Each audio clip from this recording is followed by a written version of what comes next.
Le 10 avril, le gouvernement congolais a posé l'acte final d'une chose qui fait trembler les marchés mondiaux du cobalt. La RDC vient d'instaurer la création de sa réserve de minerais stratégiques. En gros, on va avoir un stock national de nos minerais les plus critiques. Et suite à cette nouvelle, les comparaisons avec l'OPEP du pétrole fusent de partout. Mais il y a une question, celle que peu de personnes posent franchement, celle de savoir si ça va vraiment marcher. Et dans cette vidéo, je vous donne ma lecture de la situation, le vrai raison de croire à cette nouvelle stratégie et les risques très sérieux qu'on ne peut pas ignorer. D'abord, commençons par comprendre ce que c'est concrètement. Vous le savez, c'est connu de tous, le Congo produit 76% du cobalt mondial, le fameux minerai dans vos batteries, vos téléphones, vos voitures électriques, et dont presque tout le monde a besoin. En gros, nous sommes importants. Et pourtant, entre 2022 et 2025, la RDC a vu le prix du cobalt s'effondrer sur le marché mondial, passant de plus de 64 000 $ la tonne à 4 fois moins, perdant ainsi plus de 75% de sa valeur en seulement 3 ans, sous le regard presque impuissant de la RDC. Pourquoi? Parce que les géants miniers chinois comme CMOC produisent trop, au-delà de la demande. Et la RDC n'avait aucun mécanisme pour réguler l'offre sur le marché. Maintenant, est-ce que vous connaissez l'OPEP?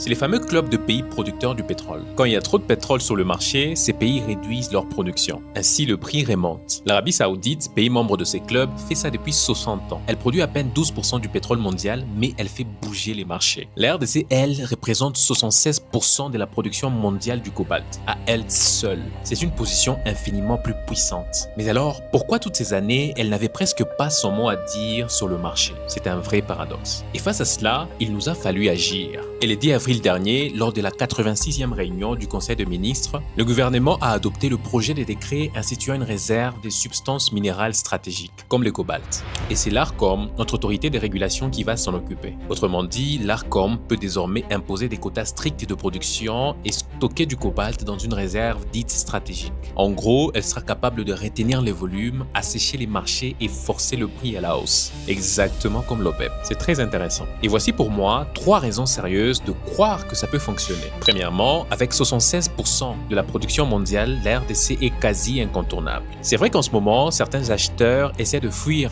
vers l'Indonésie ou recycler des vieilles batteries pour compenser, mais à court terme, pour satisfaire la demande mondiale, ils ne peuvent tout simplement pas se passer du Congo. La deuxième raison d'y croire, c'est la preuve par le fait. En février 2025, la RDC a suspendu ses exportations de cobalt. Un blocage qui a duré 8 mois avant de passer au système de quotas. Résultat, le prix du cobalt qui avait touché le fond en perdant presque 80% de sa valeur a explosé pour toucher le 57 000 $ la tonne. Autrement dit, le blocage fonctionne. Et enfin, la dernière raison d'y croire, c'est le contexte géopolitique. Les États-Unis et l'Europe veulent à tout prix réduire leur dépendance à la Chine et sécuriser les minerais critiques. Le problème, les entreprises chinoises contrôlent déjà 15 des 19 plus grandes mines en RDC. Le cobalt